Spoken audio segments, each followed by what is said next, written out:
नाज़रीन, पाकिस्तान में जो है वीपीएन का इस्तेमाल बहुत ज़्यादा किया जाता है और इसका रुझान बहुत ज़्यादा है और वो चीज़ें जो हमारे पास बैन होती हैं हम वो चीज़ें भी वीपीएन के थ्रू जो है वहाँ तक हमारी जो एक्सेस है वो पॉसिबल हो जाती है। इस वजह से भी जो है वीपीएन का इस्तेमाल किया जा रहा होता है। लेकिन क्या वीपीएन जो हम यूज़ कर रहे हैं उसको यूज़ करने के बाद हमारा जो डेटा है, हमारी जो इंफॉर्मेशन है वो सिक्योर है? क्या ये जो चीजें हम फ्री ऑफ कॉस्ट एंजॉय कर रहे होते हैं उसमें दूसरे लोगों को क्या बेनिफिट है और कितने ज्यादा जो है हम इनसिक्योर हैं फ्री ऑफ कॉस्ट चीजों को यूज करने में? वीपीएन का इस्तेमाल कितना ज्यादा जो है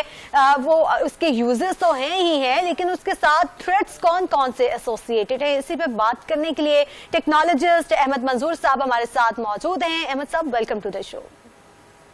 thank you very much ma'am, शुक्रिया। अहमद साहब, ये बताइएगा कि वीपीएन सर्विसेज पाकिस्तान में इतनी ज्यादा यूज हो क्यों रही हैं? तो ये है कि जी वीपीएन यूज क्यों किया जाता है? सबसे पहले इसलिए किया जाता है ताकि कोई भी वेबसाइट जो नहीं ओपन हो रही या कोई भी ऐसी ऐप जो नहीं ओपन हो रही उसको ऑन करने के लिए, ठीक है, ताकि वो डिफरेंट सर्वर, क्योंकि ये दिखाता है आपको कि आप किसी और कंट्री से कनेक्टेड हैं, आप पाकिस्तान से कनेक्टेड नहीं है, इसलिए वीपीएन को यूज किया जाता है। That is basically virtual private network के, आप प्राइवेट नेटवर्क के अंदर उसके अंदर डेटा भेज रहे होते हैं जो कि थोड़ा सा मैनिपुलेट होकर किसी और जगह से आ रहा होता है, इसलिए लोग वीपीएन को यूज करते हैं। यानी कि जैसे आजकल ट्विटर के ऊपर जिस तरीके से बैन है, लोग उसको यूज करने के लिए वीपीएन यूज करते हैं। अब जो भी अथॉरिटीज हैं उनको सबसे पहले यह समझना चाहिए कि जी कौन सी चीजें उनको बैन करनी है और कौन सी नहीं करनी है, अगर आपको वीपीएन का यूजेज कम करना है असल। तो इसलिए लोगों को क्या लगता है, लोगों को यह होता है कि अब मैं इस कंटेंट को या इस चीज को एक्सेस नहीं कर पा रहा हूं, तो मैं कहीं ट्रैक ना हो सकूं, तो वो वीपीएन के यूज पे जाते हैं एक्चुअली। तो इसलिए वीपीएन का यूजेज बहुत ज्यादा हो गया अचानक। सर, ये बताइएगा नाजरीन को कि पाकिस्तान में वीपीएन जो है वो लीगल है? वीपीएन कहीं देखें, टेक्नोलॉजी कहीं पे भी इलीगल नहीं होती, वो कोई भी आप नाम ले लें। जैसे अगर मैं आपको कहूं कि जी इंटरनेट इलीगल है, नहीं, इंटरनेट का यूजेज किस तरह से हो रहा है वो इलीगल होता है। जी हाँ, तो टेक्नोलॉजी इलीगल कभी नहीं होती, उसमें उसको यूज कैसे किया जा रहा है वो लीगल या इलीगल होता है असल में। सर, ये बताइएगा कि जब हम वीपीएन जो है वो यूज कर रहे होते हैं, हमारे मोबाइल का डेटा वो कितना सिक्योर है, हमारी जो इंफॉर्मेशन है वो तमाम चीजें कितनी ज्यादा सिक्योर हैं? ये मैम, इसके लिए सबसे इंपॉर्टेंट चीज ये है कि वीपीएन अगर या तो आप कौन सा यूज कर रहे हैं, यानी एक मैं हमेशा एक बात करता हूं, एप्लीकेशन या कोई चीज ऐसी बनाना आजकल मसला कोई नहीं है, क्योंकि एआई आ चुका हुआ है। आप जाके सिर्फ लिखते हैं मुझे इस तरह की एप्लीकेशन चाहिए, तो वो एप्लीकेशन आपको मिल जाती है फौरन, वो उसी टाइम आपको बना के दे देता है एआई, और आप उसको ऐप स्टोर पे या गूगल स्टोर पे डाल देते हैं और लोग उसको डाउनलोड करना शुरू कर देते हैं। अब डिपेंड करता है कि उसको कितने लोगों ने डाउनलोड किया हुआ है और कितना पुराना है असल में वो सॉफ्टवेयर, तब आप उसको यूज कर पाते हैं। अदरवाइज तब आपको यूज करना चाहिए। अब हमारे यहाँ लोग देखते हैं कि अच्छा जी इसकी तो मार्केटिंग ये जो है ना, कोई सेलिब्रिटी या ये कर रहा है, ये बहुत अच्छी कोई चीज होगी, तो वो अचानक ही जो है ना उसको डाउनलोड कर लेते हैं और बाद में फिर नुकसान उठाते हैं उस चीज से, कि उनका डेटा वल्नरेबल हो जाता है, वो उतना सिक्योर नहीं होता और ये सारी चीज। तो इसलिए हमें बड़ा सोच समझ के ये अमल करने चाहिए सर, यानी कि ये एक इंपॉर्टेंट बात है। उसके बाद वीपीएन देखें, सिक्योर होना या ना होना वो उसका इसी से चीज पर डिपेंड कर रहा होता है। आप एक चीज जब फ्री ले रहे हैं तो उस पर आपको स्पीड नहीं मिल रही होती, जो कई दफा लोग स्पीड का वो करते हैं ना, तो स्पीड क्यों कम हो जाती है? स्पीड इसलिए कम हो जाती है इसकी बिकॉज इसने डिफरेंट सर्वर से होते हुए आपको रिस्पॉन्स करना होता है। अभी अगर सपोज करें आप लिखते हैं google.com, तो आप डायरेक्ट गूगल पे जाते हैं, आपको वापस रिस्पॉन्स मिल जाता है। लेकिन अगर जैसे ही आप उस पर लिखेंगे ना, आप वीपीएन कनेक्ट करके लिखेंगे google.com, पहले वो जर्मनी जाएगा, फिर वो यूके जाएगा, फिर कहां से होता हुआ आपको रिस्पॉन्स कर रहा होगा, तो इसलिए स्पीड स्लो मिलती है आपको। स्पीड तो स्लो मिलती ही है सर। हम देखते हैं कि जो हमारा मोबाइल फोन है, अब इसमें हमारे बैंक का अकाउंट भी मौजूद है, हमारे पास और भी डिफरेंट एप्लीकेशंस हैं जिसमें हमने अपने अकाउंट्स बनाए हुए होते हैं, हमारी मनी भी उसमें होती है, या हमारा और भी कोई स्पेशल डेटा जो है वो भी होता है, अकाउंट्स भी होते हैं, तो उनके हैक होने का खतरा कितना ज्यादा बढ़ जाता है? एक्सेस जो है वो मिल जाती है अगर तो मैम वो इसी तरह यूज, यानी कि कोई ऐसा वीपीएन इंस्टॉल कर लिया गया जिसकी अथॉरिटी कोई नहीं है, बेसिकली जो ऑथेंटिक नहीं है, अगर इसको ऐसे कहें आप, जो लोगों ने पहले यूज करके नहीं देखा हुआ, जो तो फिर आप वल्नरेबल बन चुके हैं। अब आप अपना सारा डेटा, वो कोई भी ऐप हो, वो सिर्फ वीपीएन की बात नहीं हो रही है यहाँ पे, कोई भी एप्लीकेशन हो तो आप वल्नरेबल बन जाते हैं। तो अब जब आप अपना यूजर नेम पासवर्ड दे रहे होंगे तो वो कहीं पे भी जा सकता है, आपका डेटा कोई भी चोरी कर सकता है। आप हैकेबल बन चुके हैं, वल्नरेबल बन गए ना अब आप, तो आपकी पिक्चर्स भी अब वो हो गई हैं जो शेयर हो सकती हैं, आपके तमाम अकाउंट शेयर हो सकते हैं, आपके मोबाइल पे क्या चल रहा है वो शेयर हो सकता है, व्हाट्सएप, किसी चीज का नाम ले, अब आप वल्नरेबल बन चुके हैं। इसलिए जब भी कोई ऐप आपने इंस्टॉल करनी है तो उसके लिए देखेंगे उसको कितने लोगों ने डाउनलोड किया हुआ है, उसके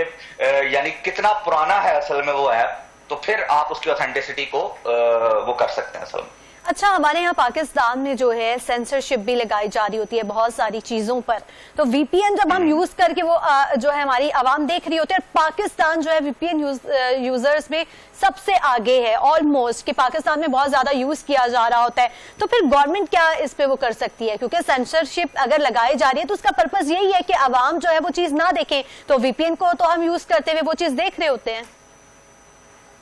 जी हाँ, देखें बात यह है कि इसके अंदर ना बड़ी सेंसिबल चीजें ऑब्वियसली बैन होती हैं, ठीक है, आपको भी पता, मुझे भी पता कि इन वेबसाइट्स को बैन किया जाता है, लेकिन लोगों को वो जब एक चीज आप किसी की चिड़ बना देना, ये वैसे बात कर रहे हैं लोग ना उसकी तरफ ज्यादा भागते हैं कि पता नहीं इसके अंदर क्या, और फिर लोगों को उसका एक चोर रास्ता मिल जाए। जैसे मिसाल के तौर पे एक मिसाल देता, जब टिकटॉक बैन हुआ था उससे पहले बहुत सारे लोग टिकटॉक नहीं यूज करते थे,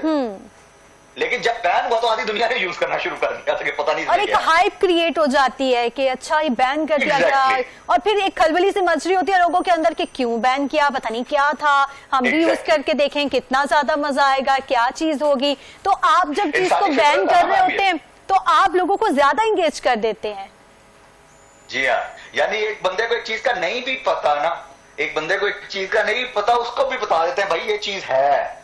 ठीक है ना। बिल्कुल। तो मेरा नहीं ख्याल कि यानी जब आप पॉलिसीज बनाते हैं ना, देखें अगर हम इसकी पॉलिसी मेकिंग पे बात करें थोड़ी सी, कि जब हम पॉलिसीज बनाते हैं तो जैसे अभी पिछले दिनों क्या हुआ, आपने शायद गौर किया हो, मैं ना यानी एक छोटी सी मिसाल देता हूं आपको कि हमारे यहाँ क्या क्या चीजें बैन, या बैन नहीं यानी स्पीड स्लो हो गई इंटरनेट की बहुत ज्यादा, उसके ऊपर बहुत बयान सुने, ठीक है, क्योंकि मैं बजाते खुद एक्चुअली नेटवर्क्स में काम करता रहा हूं बहुत अरसा, तो मुझे इसलिए ये चीज फौरन समझ में आ गई थी कि कहां पे कंटेंट जो फिल्टरिंग की गई है कहां पे प्रॉब्लम आ रही है। असल में जब आपने किसी कंटेंट को फिल्टर करना होता ना, चलें उससे पहले एक मैं सबके सामने एक सवाल रखता हूं कि एक चीज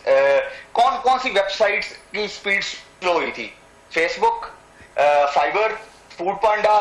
फ्रीलांस, तो लोगों ने ना डिफरेंट वो बना के ना अपने उनके ऊपर, तो लोगों ने शुरू कर दिया था कि लो जी हमें तो यहां पे नुकसान हो गया, हमें यहां पे नुकसान हो गया, किसी ने उसकी जड़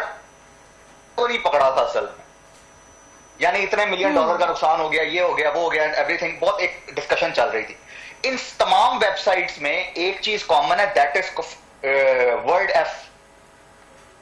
अच्छा, अब जब कंटेंट फिल्टरिंग की जाती है तो करना ये होता है हमने कि जी जो वर्ड्स कोई यूज करे, कोई उनकी प्रॉपर एक जो है ना डॉक्यूमेंटेशन होती है, उसके बाद उसकी फिल्टरिंग की जाती है, देन उसके ऊपर बनाया जाता है कि अच्छा अब ये वेबसाइट पे अगर ये वाला वर्ड यूज हो रहा है तो इस कंटेंट को प्रॉपरली बैन करो, इसकी प्रॉपर प्रोग्रामिंग होती है। जब आपने ये कर ली, अब जब उसका सबसे आसान हल ये होता है कि आपने जाके www.f***.com.org सबको बैन कर दिया या सबको लिमिटाइज कर दिया, तो जितनी वेबसाइट है वो सारी लिमिटाइज हो जाती हैं, लिमिटाइज हो जाती है। तो इसलिए हमें पॉलिसी मेकिंग में बहुत ज्यादा काम करने की जरूरत है। हम ऐसा नहीं कर सकते कि जो चीजें मतलब अब जिन चीजों को हम बैन कर रहे हैं वो फिर भी एक्सेसिबल तो है, हमारी उस तक रसाई तो मुमकिन हो जाती है वीपीएन के थ्रू, तो गवर्नमेंट को बैन करने का फिर क्या फायदा होता है? ठीक है, रसाई जो है वो लिमिटेड हो जाती है, सारे लोग ही वीपीएन की तरफ नहीं चले जाते उस चीज को देखने के लिए, लेकिन फिर भी अगर किसी हिकमत अमली के तहत एक चीज को बैन किया गया है, सेंसरशिप लगाई गई है, फॉर एग्जाम्पल किसी ड्रामा पे ही लगा दी गई है, किसी मूवी पर ही लगा दी गई है, कोई सेंसिबल कॉन्टेंट है, या हम कहते हैं कि ये हमारे रिलीजियसली इसका कोई थ्रेट है या हमारी सोसाइटी में इसका बहुत ज्यादा नुकसान होगा, तो वो वीपीएन लगा के हम देख रहे होते हैं, और वही वाली बात की खलबली मची हुई होती है कि इस मूवी में ऐसा क्या है, क्या जो है चीज दिखाई जा रही है, तो वो चीजें जो बैन हुई होती है वो फिर भी हम उस तक पहुंच तो जाते हैं ना, तो फिर क्या फायदा, या गवर्नमेंट क्या करती है अगर वीपीएन को फिर क्यों उस पे कंट्रोल जो है वो क्यों नहीं किया जा रहा होता? फिर देखें, इसका एक रास्ता जो मुझे समझ में आता है ना, वो ये आता है कि जी आप अपना एक वीपीएन जनरेट कर दें और लोगों को बाकी तमाम वीपीएन जो है ना वो जब बंद कर दिए जाएं, मिसाल के तौर पे उनका डाउनलोड ही बंद कर दिया या वेबसाइट उनको बैन कर दिया जाए, बंद कर दिया जाए, तो आप अपना वीपीएन उसके अंदर आप कंटेंट फिल्टरिंग कर देते हैं। वैसे तो नॉर्मली कंट्रीज के अंदर देखें वीपीएन का यूजेज होता ही इसलिए कोई आपको पकड़ ना सके कभी,